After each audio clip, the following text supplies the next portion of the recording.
রাত্রে আমার দোকান ভাঙচুর, দীর্ঘদিন ধরে আমি এখানে দোকান করে খাই, এই দোকান ভাঙচুর হয়েছে। এদের আমি যতটুকু জানি যে বাবা ছেলের মধ্যে একটা সমস্যা চলছে দীর্ঘদিন ধরেই, যে বাবা যাচ্ছে বাবা করবে দোকান, ছেলে যাচ্ছে ছেলে যাবে।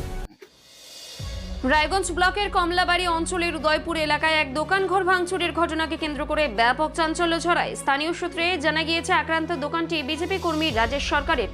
তার অভিযোগ, সোমবার গভীর রাতে তার দোকানে ভাঙচুর চালানো হয় এবং বিভিন্ন সামগ্রী নষ্ট করে দেওয়া হয়। রাজেশ বাবুর দাবি, এই ঘটনায় তৃণমূল কংগ্রেসের কমলাবাড়ি অঞ্চল সভাপতি বাবাই নন্দী সরাসরি জড়িত।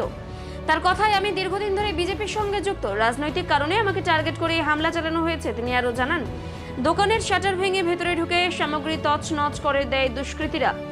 এই ঘটনায় তিনি রায়গঞ্জ থানায় লিখিত অভিযোগ দায়ের করেছেন বলেও জানান। যদিও সমস্ত অভিযোগ অস্বীকার করেছেন তৃণমূল কংগ্রেসের অঞ্চল সভাপতি বাবাই নন্দী। তিনি বলেন, ওই অভিযোগ সম্পূর্ণ মিথ্যে ও ভিত্তিহীন। রাজনৈতিক সুবিধা নেওয়ার উদ্দেশ্যে এই ধরনের নাটক করা হচ্ছে। আমাদের দলের এই ঘটনার সাথে কেউ জড়িত নয়। এই ঘটনাকে কেন্দ্র করে এলাকায় চরম উত্তেজনা ছড়িয়েছে। পরিস্থিতি নিয়ন্ত্রণে আনতে এলাকায় টহলদারি বাড়িয়েছে পুলিশ। এখন দেখার পুলিশের তদন্তে কার সত্যতার সামনে আসে এবং এই ঘটনায় কেউ গ্রেফতার হয় কিনা। রাজেশ সরকার। কি অভিযোগটা কি? অভিযোগ, কাল রাত্রে আমার দোকান ভাঙচুর, দীর্ঘদিন ধরে আমি এখানে দোকান করে খাই, এই দোকান ভাঙচুর হয়েছে। কে ভাঙচুর করেছে? ভাঙচুর করেছে তৃণমূলের অঞ্চল সভাপতির নেতৃত্বে এই ভাঙচুরটা হয়েছে। কি নাম? বাবাই নন্দী, রাজেশ নন্দী। আচ্ছা, তো কেন ভাঙচুর করলো আপনার দোকান? অনেক দিন ধরে আমাকে ধমকি দিচ্ছিল, আমি বিজেপি করি দেখে। বিজেপি করাই আমার অপরাধ, এটাই বিজেপি আমি করি। আমাকে অনেক দিন ধরে মানে লোকের কানে শুনতে পাচ্ছি, আমাকে অনেকবার ধমকি মারছে, তোর দোকান উঠাই দিব, করবো, আমার এখন ক্ষমতা আছে, ক্ষমতার ভয় দেখায়। তো নাম? আমার নাম বাবাই নন্দী। আপনি এই এলাকার কোন দায়িত্বে আছেন? আমি এই এলাকার গ্রাম পঞ্চায়েত মেম্বার। আপনার এলাকায় আজকে একটা সকালে ঘটনা ঘটলো, কি বলবেন এই প্রসঙ্গে? দেখুন, এই প্রসঙ্গে তো আমি সঠিক কিছু বলতে পারছি না, এদের কি বিষয় আছে না আছে। এদের আমি যতটুকু জানি, এদের বাবা ছেলের মধ্যে একটা সমস্যা চলছে দীর্ঘদিন ধরেই, যে বাবা যাচ্ছে বাবা করবে দোকান, ছেলে যাচ্ছে ছেলে যাবে, এই নিয়ে একটা সমস্যা আছে। এখন কি পরিস্থিতি হয়েছে আমি সে বিষয়ে বলতে পারছি না। আমি সকালবেলা ঘুম থেকে উঠে, ছেলের পরীক্ষা সারদা বাংলা মিডিয়ামে পড়ে, আমি ছেলেকে নিয়ে স্কুলের জন্য বেরোই। তখন আমাদেরই এখানে দাদা নন্দ দুলাল সরকার আমাকে ফোন করে। আমি বলি বাড়ির থেকে স্কুল আছে, তো উনি আমার কাছে যায়। ওনার কাছে আমি প্রথম শুনতে পারি যে এরকম একটা আমাদের স্কুল মোড়ে লটারির দোকান ছিল, সেই লটারির দোকানটাকে ভাঙচুর হয়েছে। তো সে আমার কাছে জানতে চায়, আমি বললাম এই বিষয়। তারপরে আমি আমার স্ত্রী প্লাস হচ্ছিল আমার বাচ্চা, তাদেরকে নিয়ে আমার গাড়ি নিয়ে আমি বেরোই। আমি এই স্কুল মোড়ে যেখানে ঘটনাটা ঘটেছে, স্কুল মোড়ে আসা মাত্রই দূরের থেকে এখানে এই দোকানের যে মালিক, তার ছেলে, সে, তার ভাস্তা, আরও 4-5 জন মিলে গোটা ইট নিয়ে আমার গাড়ির উপরে চড়া হয়। চড়া হওয়ার পরে, যেহেতু আমার বাচ্চা সামনে ছিল, আমার স্ত্রী গাড়িতে ছিল, আমি গাড়ির থেকে নামি, আমার উপরে শারীরিক অ্যাটাক করে। তখন এখানটায় আমাদের যে সিএনএর যে সাংবাদিক নন্দদা ছিল, সে টোটালটা ভিডিও করেছে।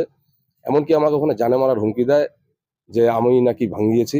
আমি যদি ভাঙিয়ে থাকি, প্রশাসন আছে, প্রশাসনকে বলুক, আমরা এর মধ্যে যুক্ত কোনো রকমই না।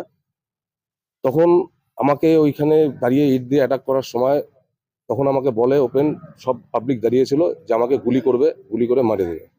সেটা ওই রাজেশ যে আছে, সে আমাকে এইভাবে হুমকি দেয়।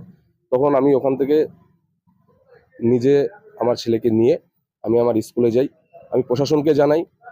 প্লাস পরে আমি জানতে পারি যে আজকে সকালবেলা লাইভ একটা ছেড়েছে সোশ্যাল মিডিয়ায়, যেখানে আমার নাম নিয়ে বাবাই নন্দী, রাজেশ নন্দী নাম নিয়ে বলেছে যে আমি নাকি এই সমস্ত করিয়েছি, আমার নেতৃত্বে হয়েছে। দলকে বদনাম করার জন্য এই সমস্ত এরা করছে।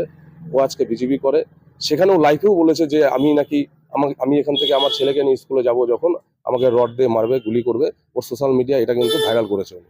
তো ঠিকই আছে, এনারা বিগত দিনে তৃণমূলের সাথে ছিল, ওর কাকা তৃণমূল ছিল। আমি ভারতীয় জনতা পার্টি করতাম তখন 2019 সালে। আমি এখানে মেম্বারে দাঁড়িয়েছিলাম।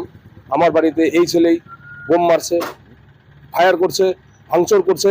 এমনকি 2019 সালের পঞ্চায়েত ইলেকশন, গোটা এরিয়ায় কাউকে ভোট দিতে দেয় না এরা। কিন্তু আজকের ডেটে আমি এই অঞ্চলে তৃণমূল করছি, আজকে কেউ বলতে পারবো না কোনো জায়গায় কোনো অশান্তি আছে। এরা আজকে বিজেপিতে গিয়ে সেই পুরনো যে এদের যে চরিত্র, সেই চরিত্র এরা আজকে বই প্রকাশ করেছে। আমি ওই উদয়পুর গার্লস স্কুলের প্রেসিডেন্ট, তো আমার একটা দায়িত্বের মধ্যে পড়ে যে স্কুল ক্যাম্পাসের মধ্যে আপনারাই বলবেন যে একটা স্কুল ক্যাম্পাসের মধ্যে কোনো দোকান থাকে না, তার মধ্যে একটা লেডিস স্কুল, একটা হোস্টেল আছে, এখানটায় SC ST একটা হোস্টেল আছে, সেই কোনার মধ্যে যদি একটা লটারির দোকান থাকে, সেখানে মেয়েরা আসছে যাচ্ছে, আমার কাছে ছবি আছে, এভিডেন্স আছে, আজকে মেয়েরা স্কুল আসে শিক্ষা নিতে, কিন্তু এখানে কিছু মেয়ে আছে, সবাই তো সমান না, কিছু মেয়ে এখানে রীতিমতো লটারি কাটছে। আমার কাছে ছবি আছে, আমরা সেটা আলোচনা করেছি, HM এর সাথে আলোচনা হয়েছে, আমরা খুব তাড়াতাড়ি আমরা এখানে স্কুল ক্যাম্পাসের মধ্যে যে সমস্ত দোকানগুলো আছে প্রত্যেকে নোটিশ করবো যে একটা স্কুল ক্যাম্পাসের মধ্যে লটারির দোকান থাকতে পারে না, বা অন্য দোকানও, কারণ মেয়েরা স্কুল আসে সেই 10টা সোয়া 10টা আপনারা আসবেন, আপনারা কভারেজ করবেন, দেখবেন কি পরিস্থিতি এই জায়গাটায় থাকে, মেয়েদের যাতায়াত করতে অনেক অসুবিধাও হয়। প্রকাশ্যে তো আপনার নাম অভিযোগ করা হলো, তার জন্য আমি আমার নামে যদি পার্সোনাল অভিযোগ করে থাকে, আমি সেটা করতেই পারে, ওনারা তাদের এভিডেন্স দরকার আছে। 2 নাম্বার হচ্ছে হলো আমি যেটা এখন একটা ওনাদের এগেনস্টে মানহানি কেস করবো, যে আমাকে নিয়ে যে সোশ্যাল মিডিয়ায় যে ভাইরাল করেছে যে আমি আমার নেতৃত্ব হয়েছে, সেটা নিয়ে আমি করব, যা হবে আইনে দেখবে। এমনি কি আপনাদের মনে কোনো ব্যক্তিগত কোনো না না, ব্যক্তিগত কোনো আমার সাথে এরকম কোনো ব্যাপার নাই, আমার সাথে এরকম কোনো সমস্যাও নাই। এদের হচ্ছে হলো স্বভাবটাই এরকম। বিগত দিনেও এরা তৃণমূলের এর কাকা মেম্বার ছিল এরিয়ার, পাড়ার লোক জানে কি করছে না করছে। 19-এর পঞ্চায়েত ইলেকশনে কাউকে পাড়ার ভোট দিতে দেয় নাই। আমি ছিলাম ক্যান্ডিডেট, আমার বাড়ি ভাঙচুর করছিল, আমার বাড়িতে বোম মারছিল, আমার বাড়িতে গুলি করছিল, আমার মিসেসকে অ্যাটাক করছিল। তা আজকে আমাদের সেই রেপুটেশন নাই যে আমরা কারো বাড়ি থেকে কোনো কিছু করছি।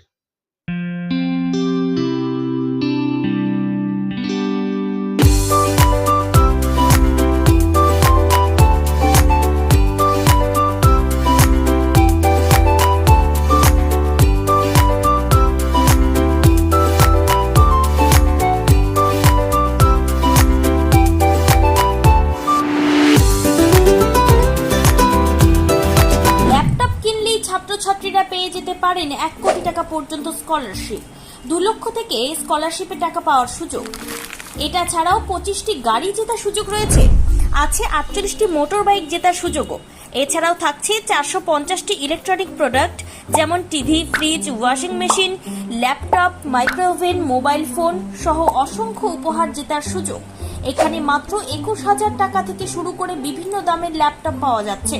এই সুযোগ সীমিত সময়ের জন্য, তাই আর দেরি না করে আজই চলে আসুন রায়গঞ্জের নেতাজি সুভাষ রোডের হাজারিলাল পেট্রোল পাম্প লাগোয়া রিলায়েন্স ডিজিটাল শোরুমে পুরস্কার জেতার সুযোগ গ্রহণ করুন।